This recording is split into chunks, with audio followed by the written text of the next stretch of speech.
Aloha, it's Dave Lawrence, and we are catching up with somebody who we spent a little time with on the phone the other day prior to his arrival in the state, and that's Marley, my guest from about a week or so ago on HPR. Aloha, my brother. Thanks for taking some time for us. And aloha. Thanks for having me, man. How's it been so far? You've been here for 2 of your 4 dates. You're on date 3 today, and then 1 more tomorrow in Maui to wrap it up. Any recollections, any experiences that have made an impact on you so far? I mean, it's always been pleasurable for me coming to Hawaii. The Hawaiian people have always supported me and have always really given me the energy and motivation that I need, a lot of time on stage to really bring out the best of my ability and my performance. So, for me, every opportunity that I get to perform in Hawaii is definitely a special one. And every island bring their own vibe, nothing less than the last one or nothing more than, but just their own vibe and own feeling that I really appreciate. Well, it's nice that you would say that, because so many people, they just say Hawaii as if it's one thing. But truly, once you come here, as you already picked up, each island is its totally unique place. And to not think of it as such really is almost disrespectful. So it's really cool that you've identified it like that. Yeah, man, definitely. I agree, because every island definitely felt different. It's a different vibration, but still a positive one. Yeah, and all part of this umbrella of Hawaii. You know what I'm curious about? We never got into faith the other day, and I've talked to, with, I told you, your brother Ziggy and I spent a bunch of time together a few different times, and one of the things we talked about extensively was faith. What were you raised with, and where are you today spiritually wise? Spiritually, well, I'm raised with Rastafari.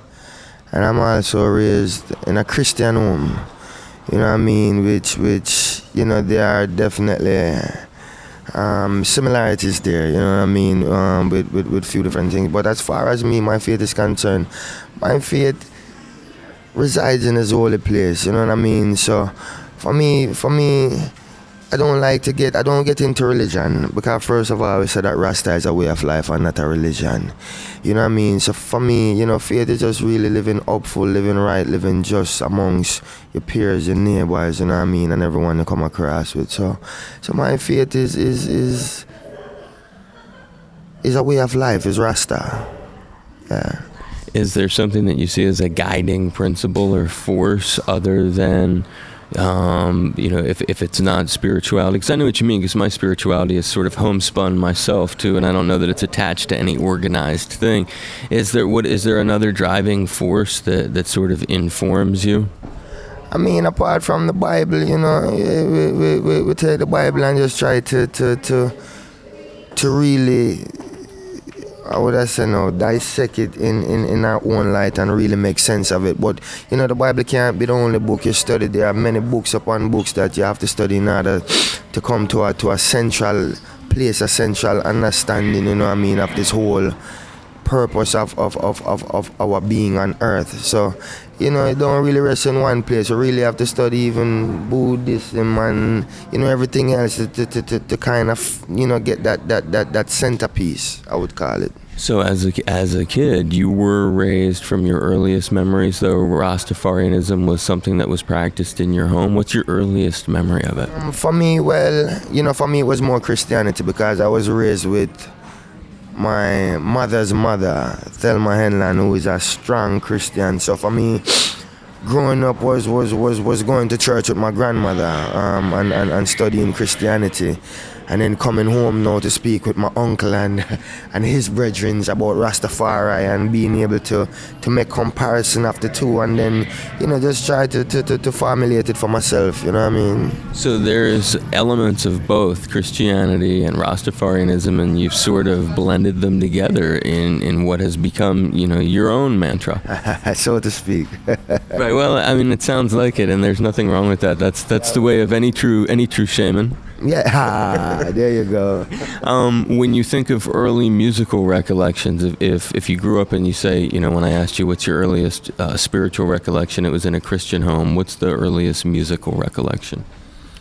Earliest music, outside of my father. Yeah, that you personally can say to yourself, well, I remember I was like 5 or 6 and I would sit around and I would play this, or maybe there was this music that people were playing that you can see now the connection that it drew you to where you are. Wow, well, for me it was so much. I can tell you that my first musical recollection was actually going to see Yellowman play, and I was about 5 years old at that time, but that was my first recollection as far as music is concerned, and just seeing the outpour of love and the cheering from the people and seeing, feeling that warmth and that vibration. It took my head to a different place. It didn't really put me in a position when I was saying, well, I want to be a musician, but it definitely made me appreciate the art, so to speak, and the power of the art. And yet it was a reggae act too, so it's a synergy. It was your very first act is not just seeing like a powerful live thing, it's a reggae thing. Right. It was definitely a reggae thing. And then I was still back at home in Jamaica. But I can really say when I became of age, and still as a young child, when I really fell in love with music. I think me and you spoke about this before. That artist was actually George Michael. So to speak, when I found where I found myself being very passionate, where I found myself playing this one song for like hours on end and, singing it in every which way possible. So the hook had gotten you. The hook had gotten me. And the lyrics too, and the melody, I was drawn in at that point. When you were young, did you... I never explored at all your mom's passion for ping pong, which is really something that it's like one of my very favorite things to do. Is that something that is in a part of your life? Where are you with that? Yeah, I play, I play, and I think I'm somewhat of a natural, thanks to mom, but I do play. Every chance I get, I play. Usually when we're out touring, we'll find a ping pong board. I'll line the band up and beat them in round and round and round and round. So it's part of your life? Yeah, definitely.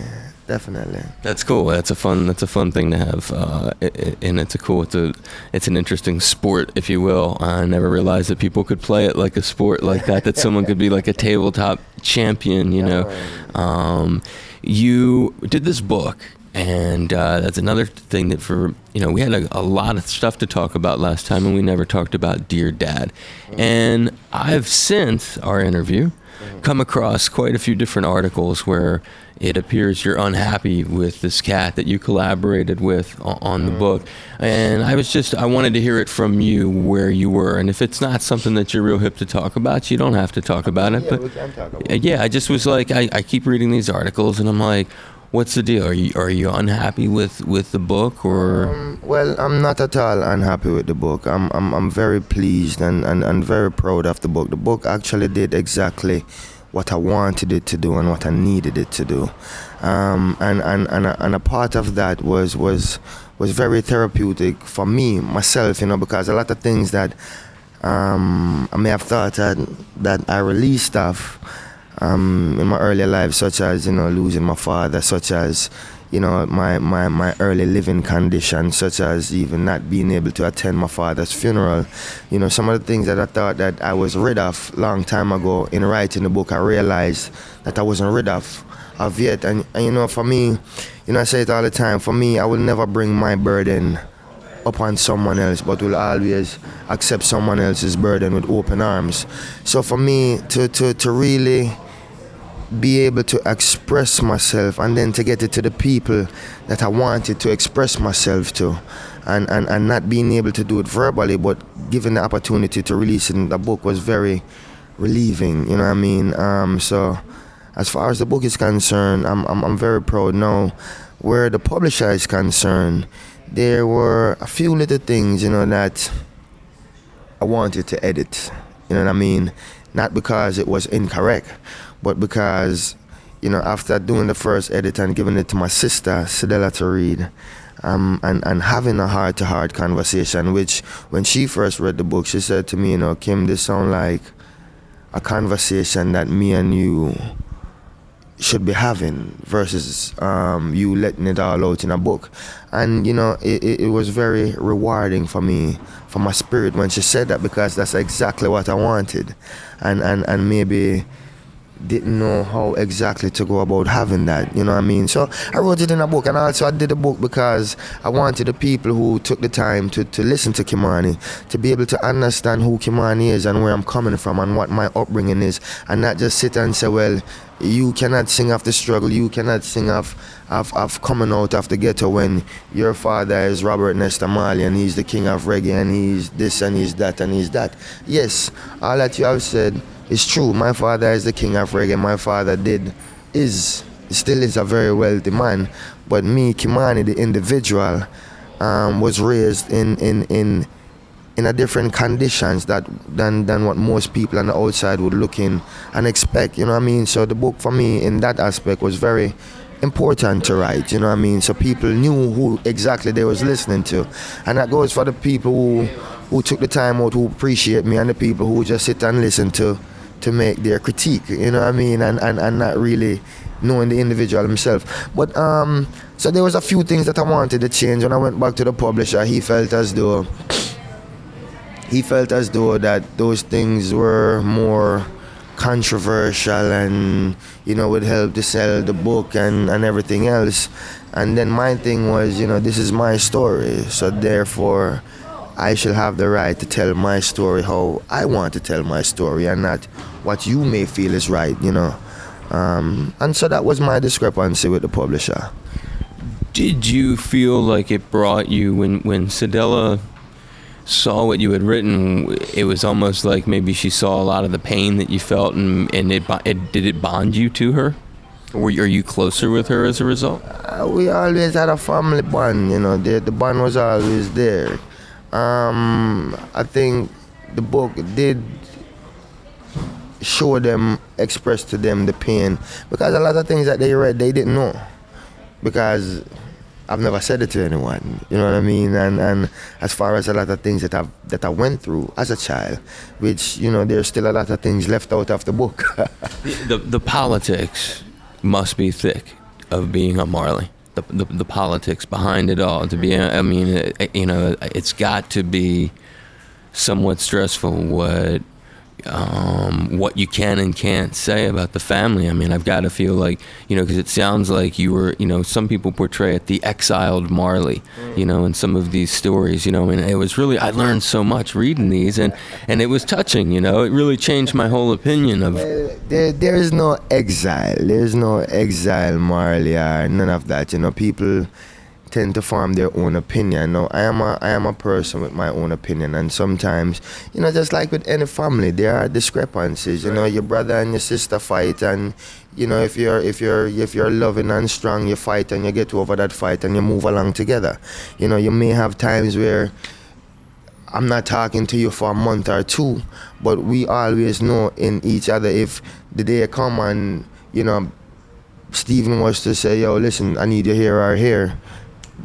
You do that without questioning, you know what I mean? And I know if the reverse is the same, if I'm to call any one of my brother and sister at any time and say, listen, I need this to be happening, or I need this done, or I'm in distress and this needs to be taken care of, those things happen without a second thought, you know what I mean? But so our discrepancy come down to the individual, come down to me want to sing this and that, but you think I should be singing this and that, and I'm rebellious saying, well, no, you know what I mean, this is me, you can't tell me, say, I can't sing this, so I gotta sing this. And then sometimes, but I mean, as far as the overall, we know that our legacy is a big legacy, is something that we all have to continue and carry together. No one individual from the family can carry on this legacy by themselves. So we know that this is a unified effort and shall be a unified force in order to carry on this legacy. So we are very aware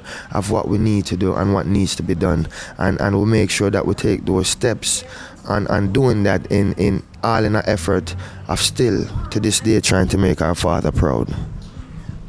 In that effort of having to make him proud, and the pride that you've got to maintain being a Marley, if you wanted to do something totally different than music, would you be able to, or do you feel almost bound that you've got to pursue this? No, not at all. Not at all. I'm very free spirited. I've never been one to sit and to be told what I can and cannot do. And then my family is not. They're not that type of family either. You know what I mean? Or not even them so much as inside yourself. Like, man, I've got to do it. I've done 2 movies. We're gonna start shooting the 3rd in, I want to say September, which is Shotters 2. Also have a clothing line that we're coming out with. I mean, so no, for me, you know, it's art for me, and I love the challenge. So I stop at nothing, you know, and I think my music portrays that.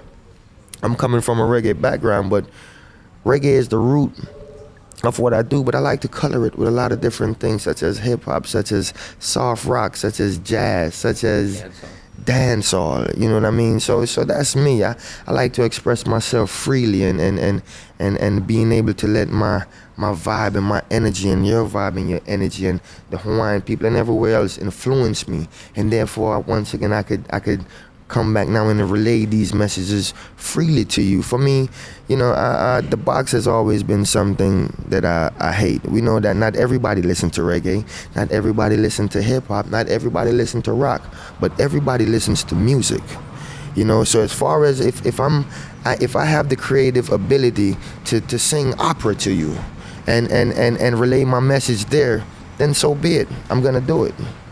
What would be the most surprising music that you like that maybe your fans would be like, wow, I can't believe he listens to that? I think that I don't think my fans think I listen to rock, but I listen to a lot of rock stuff. You know, a lot of the old time rock. Drop me some names, just a few names. Oh wow, I've always, like, since then I've been a big Bon Jovi fan. You know, I've been a big Aerosmith fan, like, you know, like full out. The Fray is a new band out that the Christian. I love the Fray. You know, the Fray is playing in my car right now, and the last album I bought was the best of Kenny Rogers, and I'm a big Kenny Rogers fan also. So, you know, it's I mean, it's very diverse. My passion for music is a very diverse one. That's a great way to leave it with. And, you know, as a final thought, you mentioned the movie. You talked about the clothing. We've talked about your book. When you think of the future, what are you most excited about? Is there one thing a challenge perhaps you're looking forward to? Mine is my humanitarian work. You know, is the ability to give back, the ability to present change, the ability to present opportunity. You know what I mean? Because I've been in situations myself where I'm sitting and I'm like, you know, the only thing I need is just a chance to show what I can do. You know, just that one person to say, all right, come, show me what you have. Showcase something. Yeah, so, you know, and I want to be, you know, someone that's able to provide change. And I start this organization called Love Overall Foundation. And, you know, we really focus on education. You know, we start off in Jamaica from my primary school, which is Falmouth All-Age Primary School. And, you know, what motivated me to start that was visiting the school after so many years of not being back and seeing the conditions of the kids, you know, kids walking around with torn up uniforms and shoes falling off your foot, and to find out there's still a large percentage of the school that cannot afford the tuition to go to school, and who can afford the tuition can't afford lunch money, and so on and so forth. So I wanted to put together something that can help to facilitate these children and to give them an opportunity. You know, sometimes I say that some of these children have, you know, some special talent that they themselves might not even know them have yet, because they haven't been pushed, haven't been driven to try some, right, to develop, or even to come out of their living environment and to be able to see something else and want to and to be inspired by something else and try to, you know what I mean, move forward. So I just wanted to be one that was able to present these opportunities. So, you know, for me, my passion is really the humanitarian side of things. And to give back, a legacy of giving back. I love that. Well, that would make your dad proud, I gotta believe. I hope so. We're working on it. Yeah, he himself is a charity case. You know what I mean? So, you know, don't what them said. The fruit don't fall far from the tree. Yeah. Kimani Marley, I really do appreciate it. I hope this has been all right for you. Thanks for taking some time. Great. Thank you.